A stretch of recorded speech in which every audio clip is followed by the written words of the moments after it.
And today we're wrestling with the question, where is God? There was an atheist teacher who wrote on the board these words, God is nowhere. He slipped from the room for a moment, and a girl in the class hurried to the board and did a little underlining, with the result that what he had written now said, God is now here. And how right she was. Where is God? We tend to position him in places. Don't we know that Jesus taught us to pray, Our Father who art in heaven? So, God's in heaven, we say. Well, of course he's in heaven. But then we go to church to meet God. Oh, he's at church? That's where he is. Oh, remember this, that all of God is everywhere all the time. That's a brain breaker. Our intellects really are too small to adequately comprehend who God is and where he is. We're limited. I just have to confess, I have trouble with it. There are many things that are just beyond my intellect. I am incapable of grappling with them. You say, $1 billion. I'm lost. Honestly, I guess my education is deficient, but I don't know how to write that even. $1 billion. How much is that? Beyond where my mind is, for sure. When you go shopping, what do you see for $1 billion? Absolutely nothing, except the politicians in Washington can see all kinds of things through $1 billion. But it's just beyond me. Perhaps you also. And when we think of God, really, he is beyond the reach of our intellects. We can say words about him, but though our tongue can say the words, we may have trouble comprehending what we've said.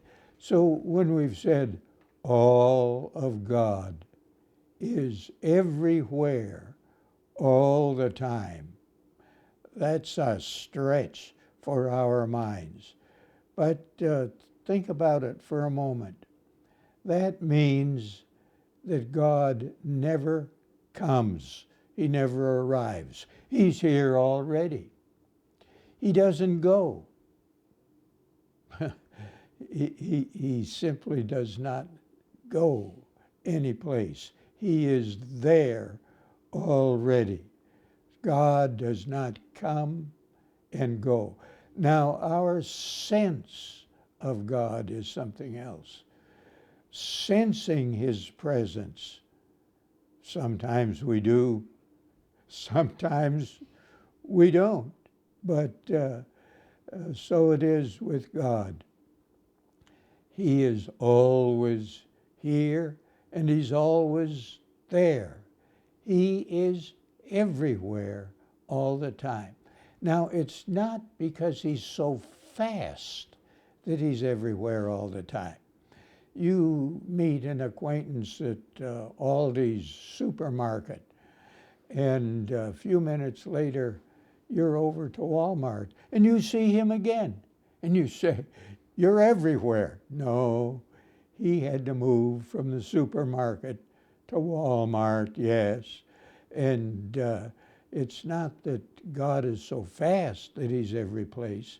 He is just everywhere all the time, and all of him. Now, I'm not a very big person. I weigh just 146 pounds, and I have two feet, so I can be only one place at one time. But an elephant does much better than I do.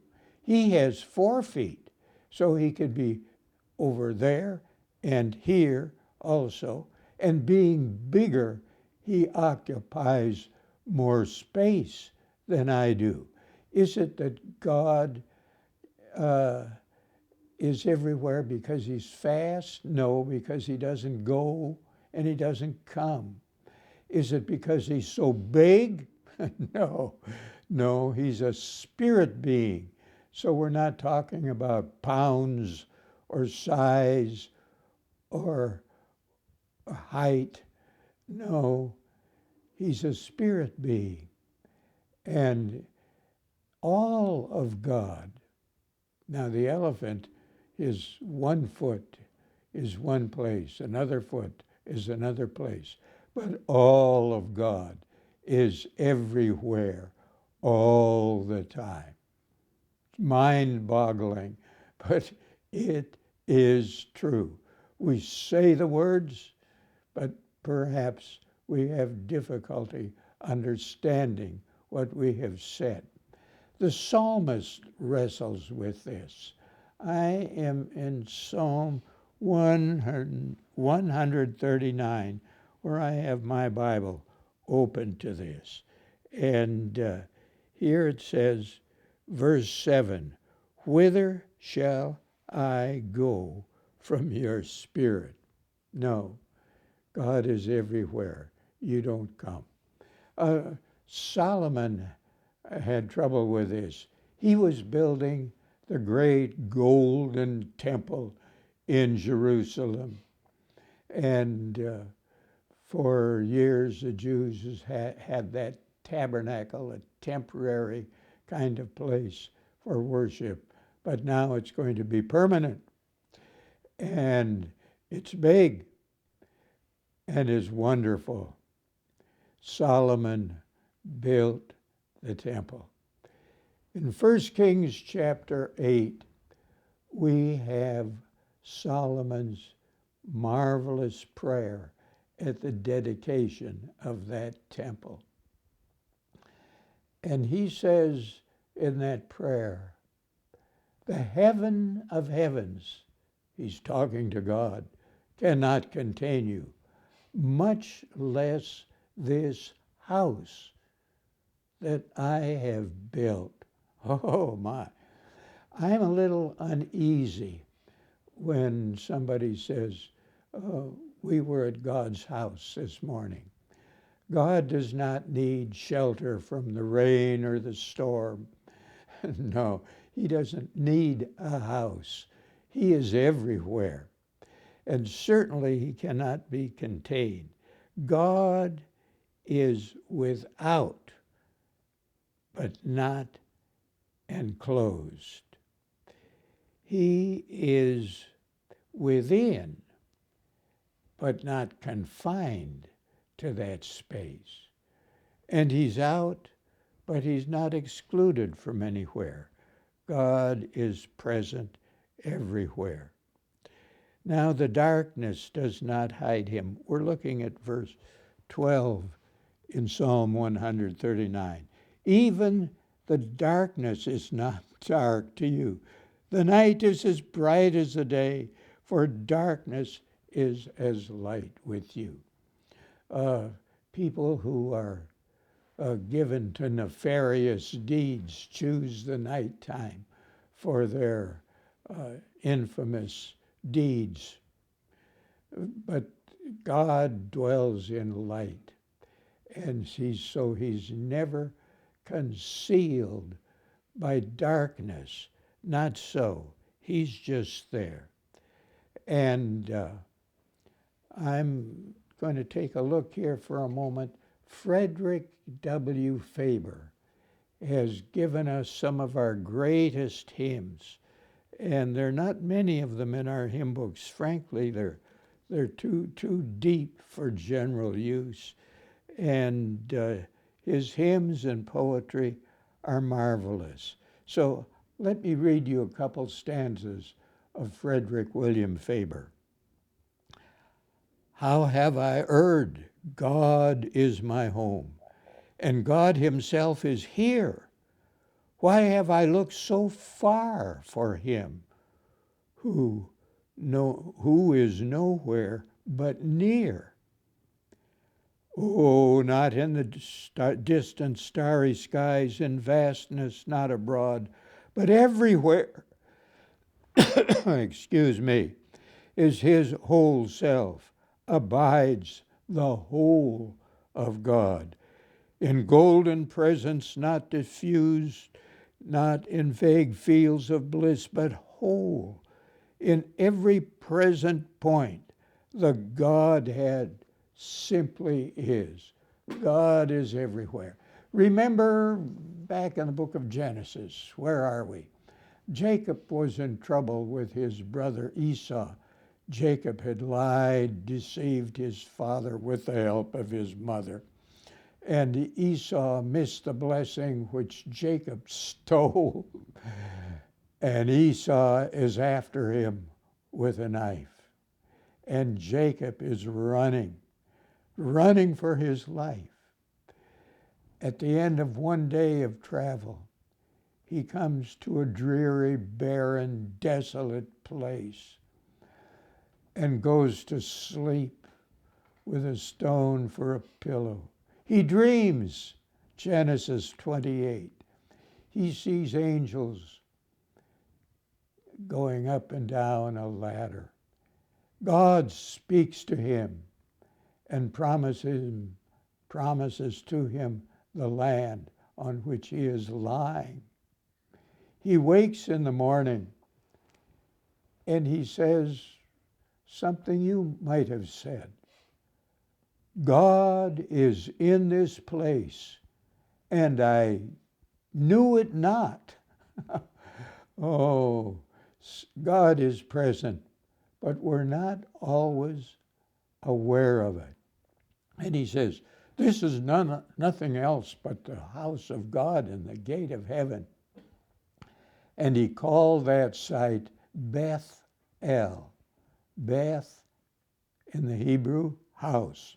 El, God. Bethel, the house of God. Oh, God is in this place, and I did not know it. Our business is to be aware of God, not to call him to come. We don't have to go to him. He's where you are. He does not have to come to you. He's already where you are. And so Jacob discovered that at that time. Now, something interesting. We go back to the beginning of time. Adam and Eve in the Garden of Eden. They had been misbehaving. And because they were misbehaving, there was shame and there was uneasiness. We call that uneasiness, conviction of sin. They were in trouble and they knew it. And we read in Genesis 3:8 that the man and his wife, Adam and Eve, hid themselves from the presence of the Lord. Oh, what a futile effort. Can you hide from God? You can try. They weren't successful. And so the mother was baking cookies, and her little son was very, very interested in what she was doing. And he was getting all set to eat. And she reminded him, no, You can't have any of them this morning because they're for the party that we are having this afternoon. So you can have them then, but not now. Well, she turned for a moment, and when she looked back, 2 cookies were gone, and so was her son. So she went looking for him. Outside? No, he wasn't there. Not in the yard. Inside? The living room? No. Dining room? No. He had left the kitchen. Finally, she opened a clothes closet and found him back in a darkened corner, eating the 2 cookies that he had taken from the kitchen. Can any man hide himself and I not find him? Where shall I go from your spirit, says the psalmist, verse 7 of 139. Or where shall I flee from your presence? If I ascend to heaven, you are there. If I make my bed, the King James says, in hell. The Hebrew word is Sheol, the place of the dead. If I make my bed in Sheol, you are there. There's no escape. Jeremiah the prophet gets on to this, and very well. I'm in Jeremiah chapter 24 and verse 23, and here we have it where, or 23, 24. You got the numbers turned around. Jeremiah 23, verse 24. He says, I am a God at hand and not a God far away. Can a man hide himself in secret places so that I cannot see him? Declares the Lord. Do not I fill heaven and earth? How true it is. God, all of God, is everywhere all the time. He does not come. He does not go. He's simply here. You do not go to him because he's not some other place, but he is where you are. And you do not flee from him, because wherever you go, he is there. He's there. Sometimes we think we can escape. We can hide from other people. A man out of town on a business trip may take off his wedding ring and want others to forget that he is a married man. Well, God knows. God knows he's married, and God knows where he is. There's no doubt about it. He's out of town, but God is there too. The 4-hour motel, God is there. You can't escape from him. You can't hide from him. You can't get away from him. So you have turned up when you're all by yourself in the hotel room, some porn site, or on your phone. God is there. He knows. Your wife may never know, Your sister may never know. God knows because he's there, and it's all very clear, very, very clear to him. So we need to drop the idea that God comes and goes. You may, in a time of doubt and depression, feel like God is far, far away from you. Not so. He's where you're at. All you need to do is acknowledge his presence and sense his presence. God does not leave you. Isaiah 41:10 is a marvelous text. Fear not, for I am with you. The little girl didn't want to go into the dark room, but she says, Daddy, if you'll go with me, I'll hold your hand. She's afraid, but as adults, we're afraid too. It's amazing. Even grown-ups have their fears. You have your fears. It would do well for you just to sit down, pen in hand, blank paper, and list your fears. You would be amazed at how many grown, educated people are afraid to fly in an airplane. Oh my. So they'd rather drive, take a trip by car. They're safer statistically in the airplane than in the automobile. Fear not, I am with you, the Lord says. That's his promise. That's his assurance. So wherever you go, you need not fear. Whether it's the inner city or in a relatively safe suburb, God is equally in both places.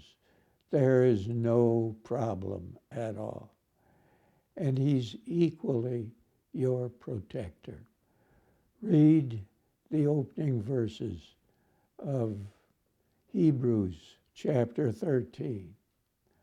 I will never leave you nor forsake you. Spiritually, you may abandon God, but you cannot depart from him. He is there. Now we must acknowledge that his presence is in different ways. The judge sitting on his bench is exercising his authority and position as one who enforces the law. But after the day is over and his robe is hung up and he's home tussling with his kids on the living room floor, now he's not the judge, he's the father. So God is always present, but not in the same way. He may be present convicting you of sin, and that's good. We need that. Or he may be present after you've confessed your sin, forgiving you. So he's present always, but in different ways he's present. You can't get away from him. Now, since he is God and always present, you can be rid of your fears your anxiety. What about tomorrow? Well, God is in tomorrow. He was in yesterday, and He's in your today. He'll be in your tomorrow. The person you're afraid to meet, you're applying for a job, or the boss has made an appointment he wants you in. You're uneasy. Relax. God is there. He is with you. Is there someone you're afraid of? Don't bother with it. God is with you. He's with you when you're weak as well as when you're strong. He's with you when you're doubting as well as when your faith is vibrant. He is with you in time of confusion. When you're someplace and you feel you're lost, God is not lost. He is there, and He is with you. He's with you in the calm days of life. He's with you in the storm. Read Acts 27. Paul is with others on the ship. The ship is wrecked. It's in a shambles. But Paul is okay. God is with him. He is saved, and all the others as well. Remember, where is it? Daniel chapter 3. That fiery furnace, oh my. And those, Hananiah, Mishael, and Azariah, are not afraid. God is with them. And even Nebuchadnezzar sees him in that furnace. A fourth man, he says, walking. How wonderful, how marvelous, how comforting. And David out with the wild beasts, tending the sheep that he's responsible for. The valley of the shadow of death. The Lord is with him. Yes, He is. And he's not afraid because he has the Lord as his good shepherd. So whatever your place, whatever your experience, remember, God is with you, and you need not fear.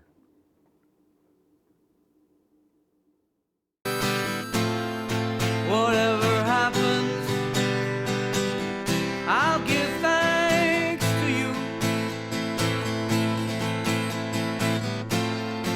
Whatever happens, I know your love will see me through. I offer my heart, seen the very least I